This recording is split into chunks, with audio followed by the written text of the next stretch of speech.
Estamos de volta ao último bloco do Tira Dúvidas de hoje, que conta com a participação do professor de História, Clédson Renato, e do professor de Geografia, Antônio Ferreira.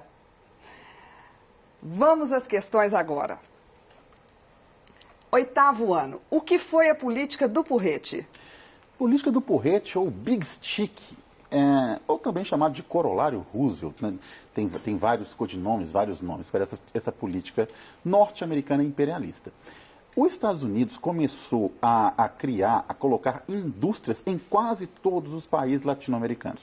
Colocou indústria em Cuba, colocou indústria na Venezuela, especialmente para explorar petróleo, colocou mineradoras no Chile, colocou indústrias para produção alimentícia no Caribe. Então, elas tinham lá os seus interesses econômicos, tinham os seus acordos com aqueles países e queriam, logicamente, o seu lucro.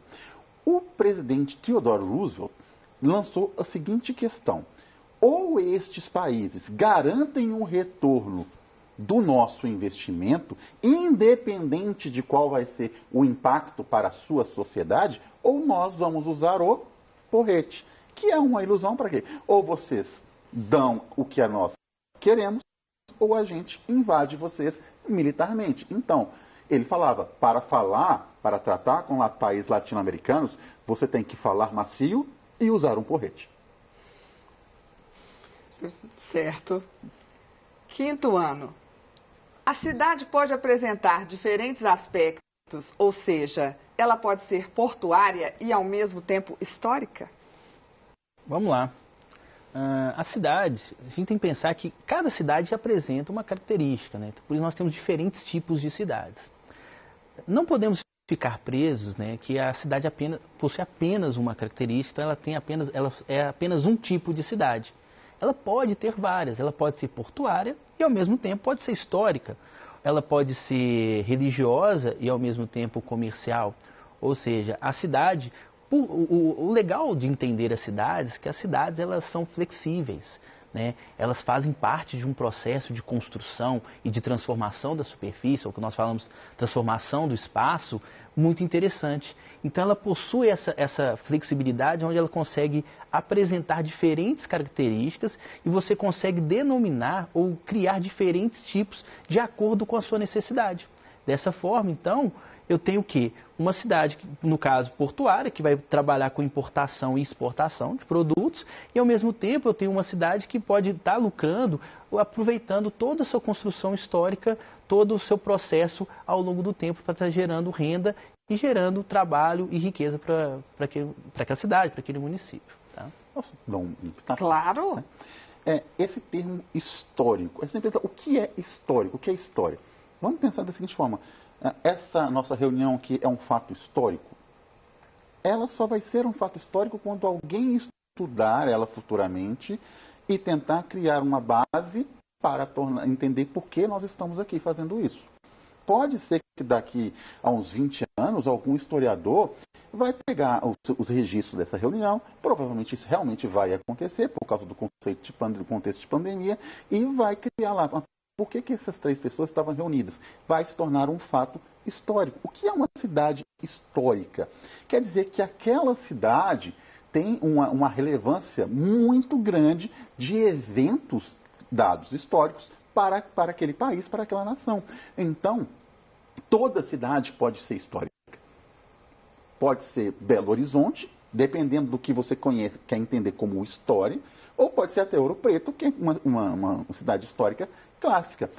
A cidade portuária, como o professor falou, nós temos várias cidades portuárias no Brasil muito antigas. Santos é uma cidade portuária que remonta a quase 500 anos. Então, ela também é uma cidade histórica, porque vários eventos ocorreram, vários estudos aconteceram para que aquela cidade chegasse até os dias de hoje. Então, toda cidade pode ser histórica, sim. Ok, bem explicado aí. Vamos lá. 7º ano.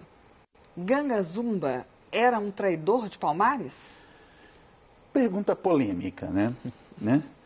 Ganga Zumba era o tio de Zumbi dos Palmares. Então, Ganga Zumba foi o primeiro rei do Quilombo dos Palmares. Como a sociedade colonial estava tentando destruir o Quilombo dos Palmares por causa da sua importância política e até militar, porque já estava abrangendo milhares de pessoas que fugiram das fazendas, então estava se tornando um grande perigo para aquelas sociedades, para aquelas cidades que eram vizinhas dos quilombos Palmares. Cada vez mais a ameaça de destruir Palmares era iminente.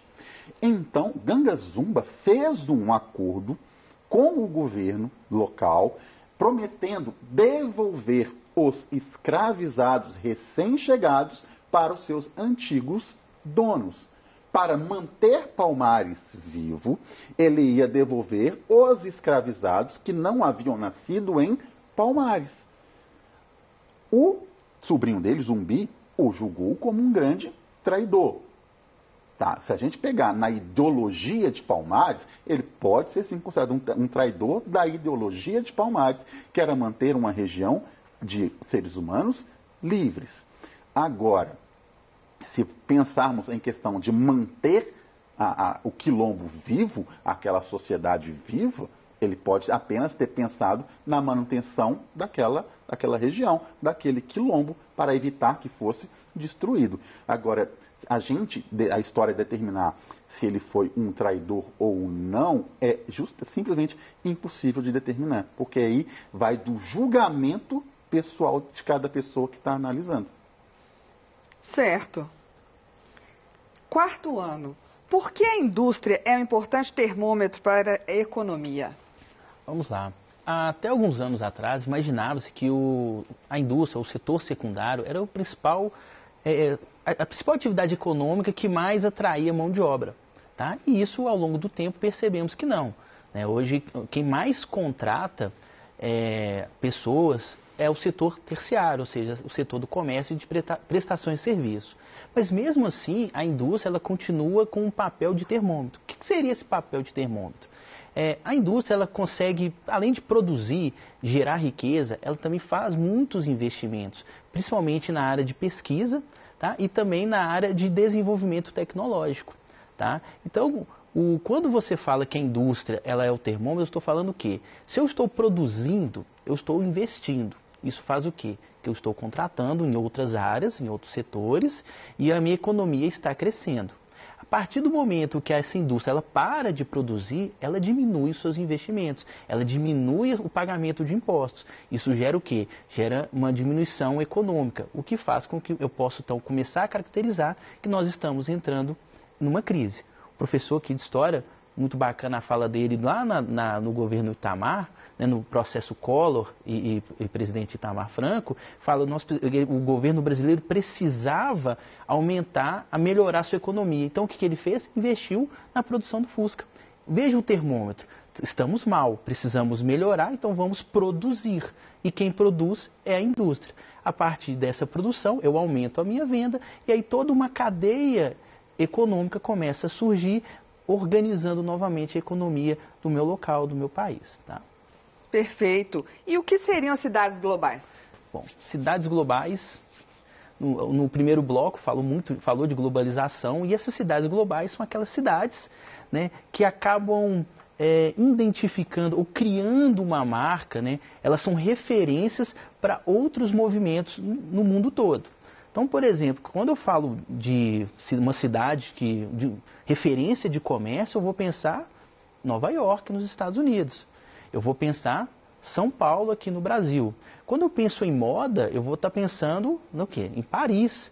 Quando eu penso em tecnologia, eu estou pensando em Tóquio. Eu penso em Seul. Né? Então, percebam, né, que essas cidades globais são aquelas cidades que orientam os movimentos econômicos e sociais ao longo do globo. Tá? Então essas cidades globais elas são importantíssimas, pois elas acabam gerando tendência, elas acabam gerando novidades, movimentos. Por isso elas possuem esses destaques quando nós falamos em tipos de cidades. Certo. Vamos lá. Oitavo ano. O que foi a doutrina Monroe? Doutrina Monroe, colocada pelos Estados Unidos para dominar, ou de uma forma imperialista, os países latino-americanos. No século XIX, principalmente na América do Sul, os países começaram a se tornar independentes. Os Estados Unidos já era independente desde o final do século XVIII. Então ele determinou que como estava tendo uma onda de recolonização a partir da Europa, ele quis garantir o seu império de uma forma diferente do que era praticado na Europa, aqui na América. Então ele determinou, olha, a América é para os americanos. Os espanhóis, os europeus, nenhum europeu vai tentar colonizar os países latino-americanos de novo, porque nós vamos protegê-los. Não é uma questão de ser bonzinho, ele estava garantindo o seu próprio comércio, o seu próprio mercado. Então, eu até brinco que a doutrina Monroe, o lema deveria ser a América é para os americanos. O que ele estava querendo dizer é que a América é para os norte-americanos. Porque quem passou a exercer essa influência, esse domínio sobre todos os setores dos países latino-americanos, em vez de ser os espanhóis e os portugueses, foram justamente os norte-americanos. Então, essa questão de evitar que os europeus controlassem de novo essas nações foi imposta por essa doutrina chamada doutrina Monroe. Ok.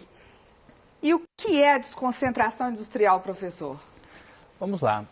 Temos que pensar no Brasil que, devido ao processo de desenvolvimento, de crescimento das cidades, de organização econômica, esse processo histórico, desde a colonização até os tempos de hoje, a região sudeste brasileira ela acabou tendo a maior concentração industrial, principalmente a partir do Império. Tá? A produção de café na região sudeste ela facilitou a implantação das indústrias aqui.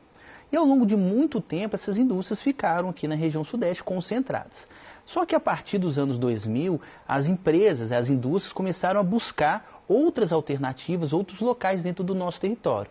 Esse processo das indústrias de buscarem ou de receberem propostas de outros estados para saírem do Sudeste, para ir para o Nordeste, para o Norte, para o Centro-Oeste e para o Sul do Brasil, é chamado então de desconcentração industrial. Certo. E como o senhor falou de Dandara, suicidar significava resistir? É uma pergunta complexa, né? A gente pensar num escravizado, muitos tentavam, como forma de resistência, tirar a própria vida. Mas, professor, se matar era resistir? Sim.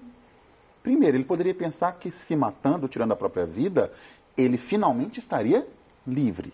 É a única forma de se tornar livre daquele flagelo que era a escravização. Como a Cláudia lembrou, Dandara preferiu tirar a própria vida a se tornar escravizada. E tem um outro aspecto, que se você tentar ferir aquela pessoa que te comprou, que te escravizou, se você tirar a sua própria vida, você está dando um prejuízo econômico a esta pessoa. Porque ele pagou para te trazer, pagou para te escravizar. Então, se matar também era visto como um prejuízo econômico. Era uma forma radical de resistência, era uma forma radical até de se vingar, mas era sim resistência. Entendido. Muito obrigada, professores, porque estamos chegando ao final do Tira Dúvidas de Ciências Humanas. Ficou alguma dúvida? Acesse o aplicativo Conexão Escola e envie a sua pergunta diretamente para o seu professor. Não se esqueça que o acesso ao aplicativo é gratuito e não consome os dados da sua internet. E se você ainda não fez o download do PET 7, eu quero lembrar que não só ele, como todos os outros, estão disponíveis gratuitamente no nosso site estudeemcasa.educação.mg.gov.br. Lembrando que todas as nossas aulas também ficam disponíveis nas plataformas digitais para que você possa assistir quando quiser.